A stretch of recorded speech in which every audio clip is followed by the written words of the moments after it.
Hello, everyone, and welcome to another episode of Age Differently, Meaningful Conversations for Men.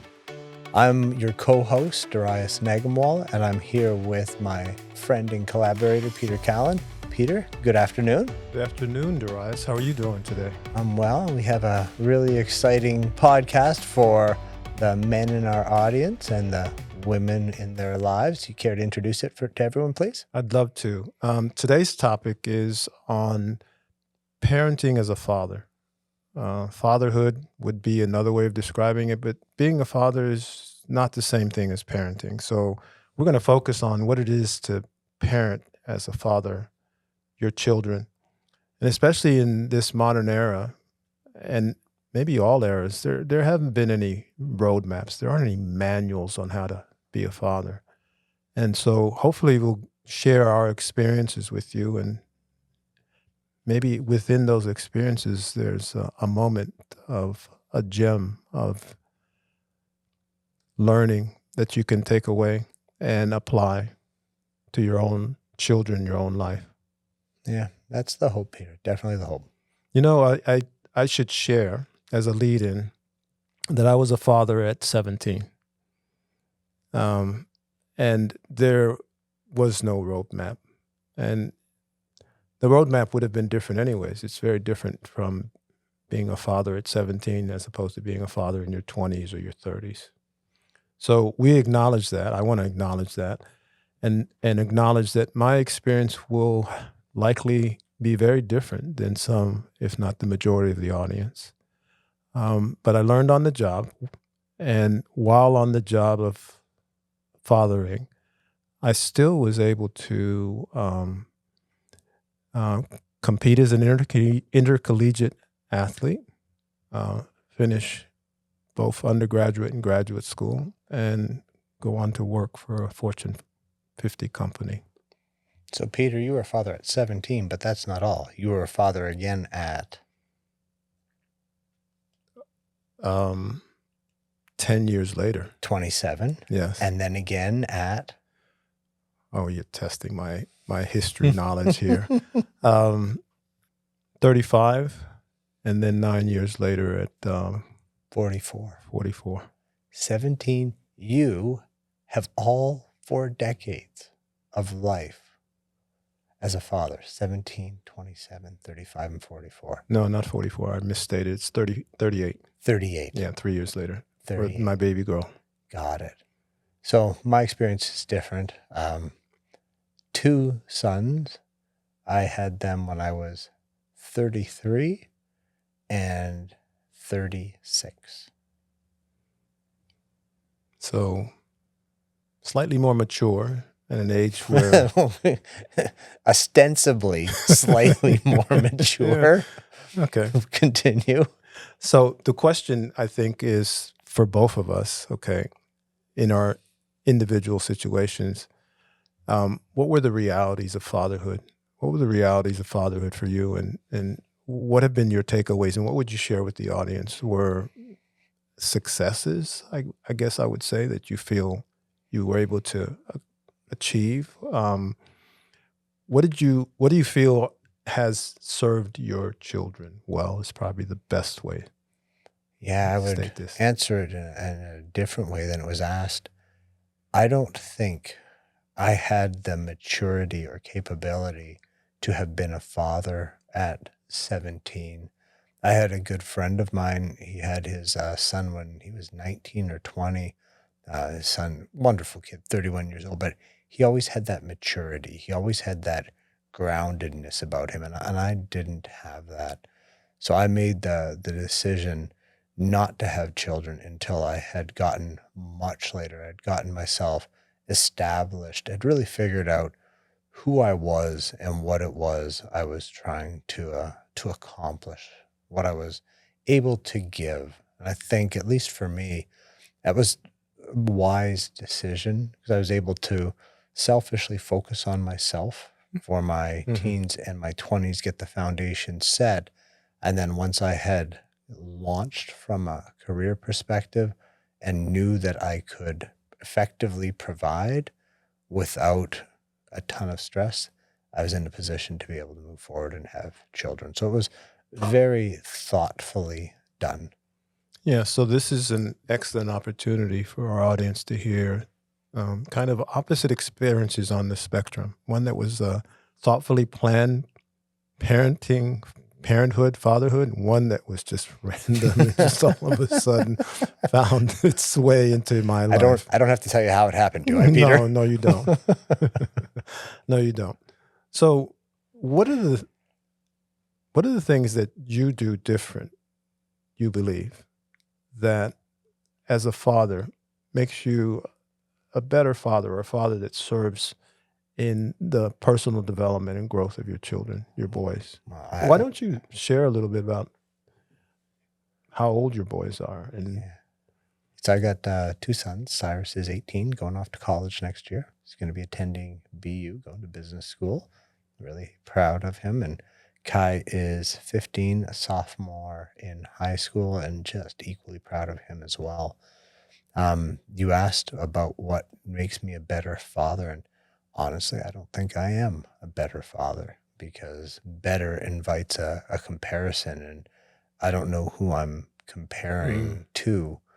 So when I think of parenting and how I've chosen to approach fatherhood, it's from a very engaged, present point of view, recognizing that those two are my priority, understanding that they're watching and learning even when I'm not aware.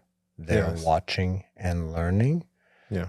And recognizing that things I say and actions I take are going to stick with them far longer. So being conscious about the choices that I make to create what I try to do is create a harmonious space for them to grow and reach their maximum potential. I mean, if I take a big step back, my job as a father is to make them independent, launch, self-sufficient. Eventually, we're designed, or I'm trying to make myself obsolete, because if I have made myself obsolete, then they have all of the capabilities to be able to stand on their own 2 feet and live a fulfilling, contented life. I'll ask a loaded question. Is it only according to your model of what and how they should be as men? I don't even understand that question, because I don't think I have a model. Okay. So there's no predictive, conditioned view of what success should look like for them? No, I didn't use the word success. I used the word happy and content. Okay. Because my definition of success is going to be very different than their definition of success. So again, my job, I tell this to Kaya all the time, my job is to create optionality for you, to show you possibilities, to show you potential. Your job is to make the choice. Once you've made the choice, my job is again to support you and create optionality around that choice. But I don't think it's, at least not for me, in my wheelhouse to prescribe success for someone else. They have to figure that out themselves. It's their lives that they're living. It's their lives. Yeah, well, I'm not sure all parents acknowledge that. And so wanted to make a point of it for a second. I'll share with you and the audience that my children have evolved as in varying ways, and hopefully they are happy and living joyful lives. Success. That would be success. But doing what they chose to do.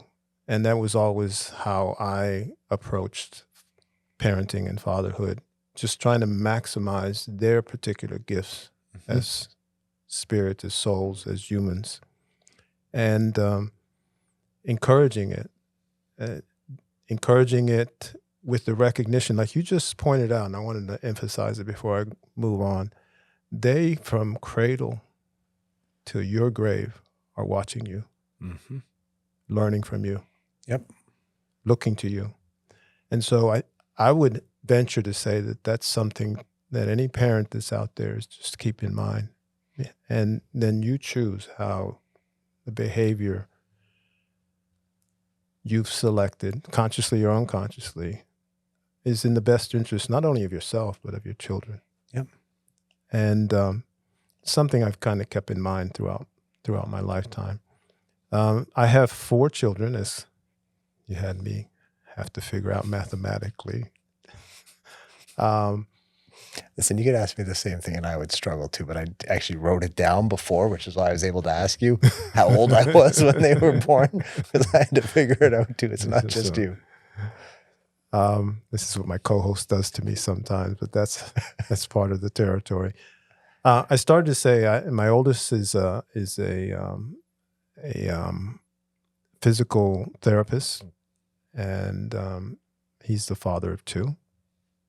And my youngest son is a Marine Raider, and he's deployed often, protecting and serving our country. And I have a daughter, because all of mine are adults at this point in time. And so I have a daughter who's a nurse anesthetist, and I have another daughter who's leading a program that is trying to bring more teachers to the profession, where there's a shortage of teachers. And they each found what serves them best and makes them happy. It wasn't like I, as a parent, directed them. But there are complexities that I point out, and that is making sure that they get a proper education. That was keen with me from the very beginning. I understood that. Making sure that financially they're provided for. Sometimes times could be lean, and I would just say and share to the audience, you do the best you can, but recognize that there's an ebb and flow to everything, and there's an ebb and flow to your finances. So I have the perspective of looking back and recognizing how there were times I stressed as a father, and I was frustrated by some of the decisions I chose that may not have been in the interest of my family. I mentioned one of the earlier episodes, a situation where I grew exponentially, and it's brought me to where I'm at now, that it caused some financial hardship for my family. But those are decisions, choices that I would like to share with the audience will come your way, and how you handle them. And we talked about this in that same episode with resilience will make all the difference in the world. So moving on, what would be a key takeaway for you when you look back at your parenting and fatherhood of your boys? What do you mean a key takeaway? Help me understand. What would you share with the audience would be something that you've learned is, and you may have already mentioned it, Darius, but restating it might be important. You've learned is important in being a parent and being a fatherhood. Yeah, there's just so many. I'll try and give you a couple. One is find joy in the little moments. Right? The little moments they come and they go so fast. I'll give you an example. Kai and I put up Christmas decorations, and we have been called Clark Griswold from National Lampoon's Christmas Vacation multiple times, as recently as last evening. I'm giving the stink eye to our producer, who actually said we win the Clark Griswold Award. They go up on November 2nd, and Kai and I put them up every year. And every year he and I spend 4 or 5 hours out together, putting up lights, inflatables, candy canes, you name it. And we have a blast doing it. It's just joyful to be with him. Or my older son and I play in a band together, and he's an incredible guitarist. Joy, just being in that moment. So one is find joy in those moments where you're spending time. Number 2, make the time for them. Yes. Make the time for them. That means going to their sporting events, going to their recitals, going to their plays, because what you are saying without saying a word is you matter. Mm-hmm. And along those same lines, listen. Listen to what they're saying. Listen to what's not being said, non-judgmentally. And kids get enough judgment in high school or middle school or even college. You don't need that nonsense. Social media as Yeah, well. you don't need that. All you need to hear is they need someone to hear what they have to say. If you've got advice and they're willing to listen, then you can give it. Other times I've tried to counsel my children and they're not in the mood to hear it. And I will either say, okay, come back to me and talk to me when you're ready. Or if they're about to make a colossally stupid decision, I say, okay, go ahead. I'm going to be the guy sitting right here, ready to say, I told you so when you come back in a day, which usually cuts through the clutter and we can engage in a really heartfelt dialogue. So find the joy, make sure they know they matter, and listen. And listen. I'll share an insight to kind of repudiate what you're suggesting just now. These children, believe me when I tell you, they hear you, even though they. Oh, I believe it, because I watch their behaviors afterwards, and I watch what they are saying to other people. I'm like, that's from me. Yeah. That one's really drilled in there. Yeah. And I have the benefit of adult children coming back to me and saying, when you told me that. I've had that experience too. You were right. Yeah.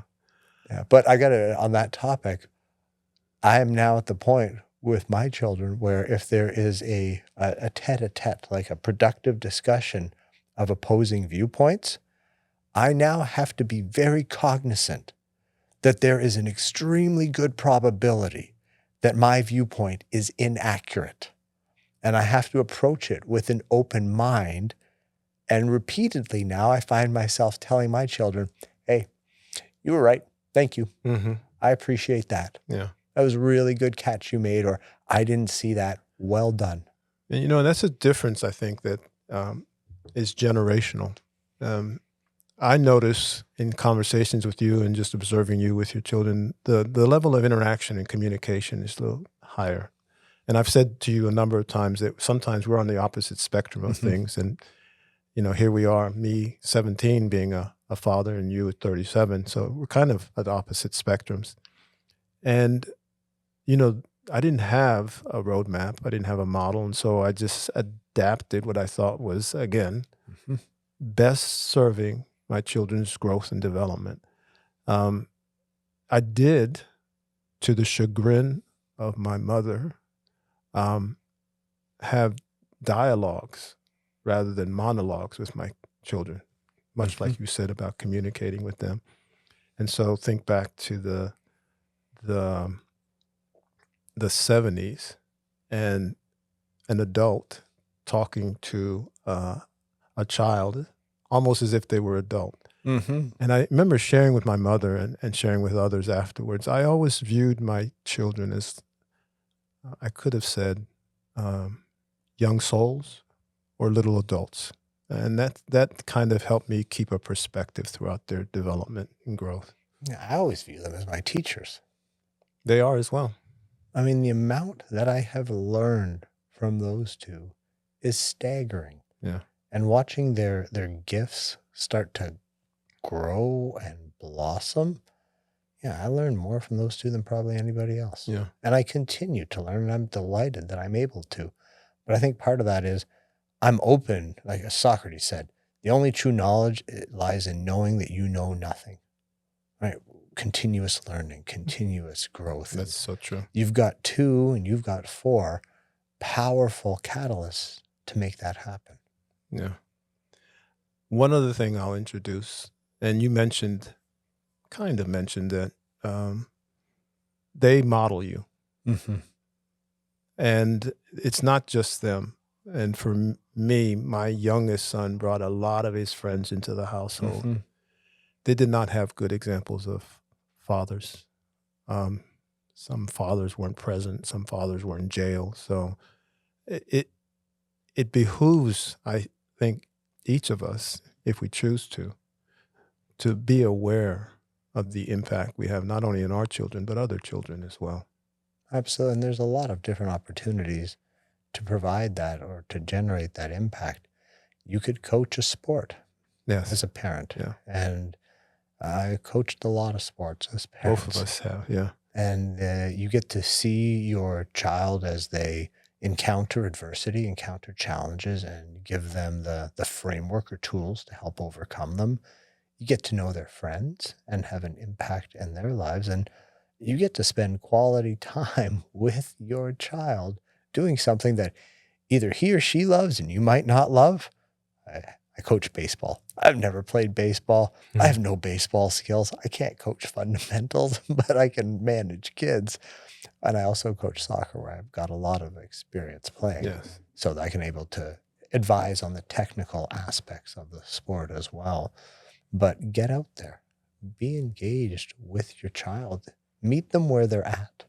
Whatever they're interested in, become interested in. Learn about it so that you can engage in a conversation with them and have that common shared interest. I'd like to share with the audience a couple of important points that fatherhood is not perfect. There's an imperfection, the same kind of imperfection that we all experience as humans in the human condition. But here, in a particular role as a human, there are also going to be imperfections found. That's okay. It's okay to not think that you have to be perfect. You'll make mistakes.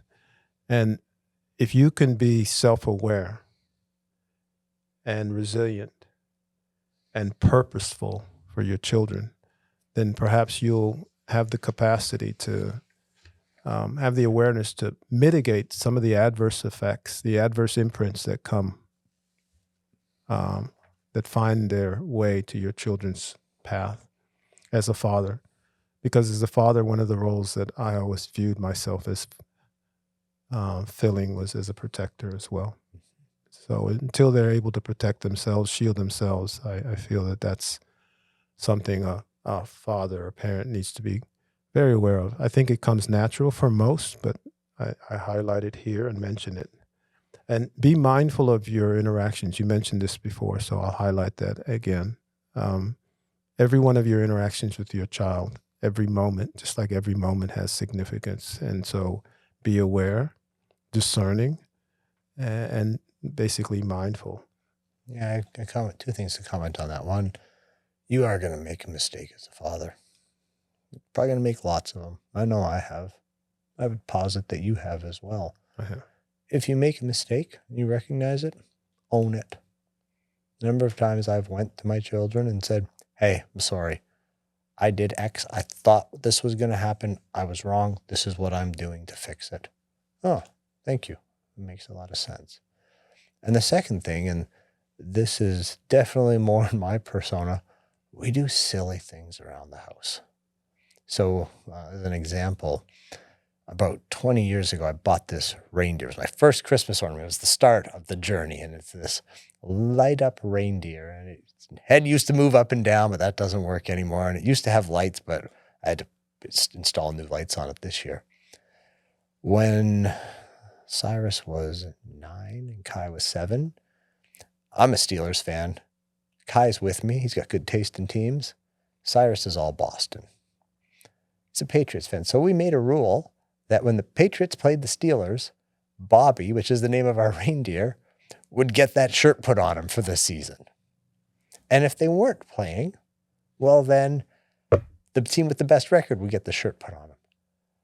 What shirt Bobby wears is a major topic of discussion when he comes down, to the point that I tried to pull a fast one this year.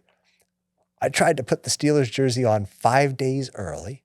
Cyrus saw it, looked at me and said, you're trying to pull a fast one, went outside, ripped the Steelers shirt off, put the Patriots jersey back on and said, you know the rules December 1st. Find those moments, find those rituals, find those things where you can engage and have that dialogue. And going back to apologizing, I had to go, Cyrus, I did try and pull a fast one. I'm sorry. I wanted to see if you were paying attention. Yeah. Yes. So yes. Those moments. One of the things we haven't really brought up and I haven't mentioned, that's critical and important, men have a tendency not to be emotionally intelligent and expressive of their feelings. And expressing your feelings to your children as a father is critically important. I would suggest to the audience not to be resistance to it, especially, and I remember doing this young with my boys, expressing love. Mm-hmm. You know, in my generations, you didn't tell another man that you loved them, but, you know, it's more common now. But I've done that with my boys from the very beginning. You know, a couple other things that I want to highlight in terms of my... Before we move on from that, yeah, critical, essential. Telling them, showing them physically with a good solid hug, a back slap, Yes. whatever it is, being in their presence, doing things that they need done without them even asking. Yeah. Just so they know, whatever I do, this guy's going to love me. This guy's going to accept me. I've got a safe spot that I can come back to, because the world's going to knock you around. It knocks everyone around. They need to know that they can come back, they can recharge, they can get set, and they can take off again. So it all comes down to love. Tell your kid, and the call to action's coming early. Tell your kid you love them. Yes. It's simple. It's easy. And let them see your emotions. Yeah. Let them know that you also experience fear, anger. Because you're human. Because you're human. But you know to be aware of it. Yep. Maybe even communicate the reason for it. And then just be present with how it's no longer relevant. It's not your choice. We didn't talk about a couple of experiences I've had, and I'd like to share them real quick. And one of them is co-parenting, because as I mentioned in one of the earlier episodes, I was divorced from my first wife, the mother of my two boys, and we've been co-parenting throughout. And again, I'm mentioning this because there may be some family structures out there where that's the case. And so the takeaway I hope to share is that we often focused, no matter our animosity towards one another, the challenges and complexities that we faced, in trying to do our best in the best interest of the children. And so hopefully that's a takeaway I can share with the audience. It just makes things a little bit less complex. Completely agreed. So, Darius, do you have a call to action for our audience? Yeah, it's a call to action that I just iterated a minute ago, which is tell your child that you love them. Let them know that you care deeply about them. And echoing what you just said, it's okay to have emotions. It's okay to share that you're having those emotions with your child, because you're human. And they need to know that they're probably having emotions, and it's okay to feel them, and there's healthy ways to express them. So I'll leave with this. We'll end this episode with this quote. Parenting isn't about being perfect. It's about showing up, learning, loving every step of the way. You have an eloquence about your way, which I respect and admire. I'll add on my own quote, which is slightly less eloquent. Any idiot can be a father. It takes effort to be a parent. That's why we co-host. Both eloquent in our own ways. Any questions, comments, feedback, go to agedifferently.com. Appreciate if you guys would subscribe, forward this to other people that you think may benefit from it. And thank you guys so much for the time. I hope you found something of value in this. And Peter, thank you as well. Thank you, Darius, for having this discussion, this meaningful conversations. Everyone out there, have a great day. Take care. Bye-bye.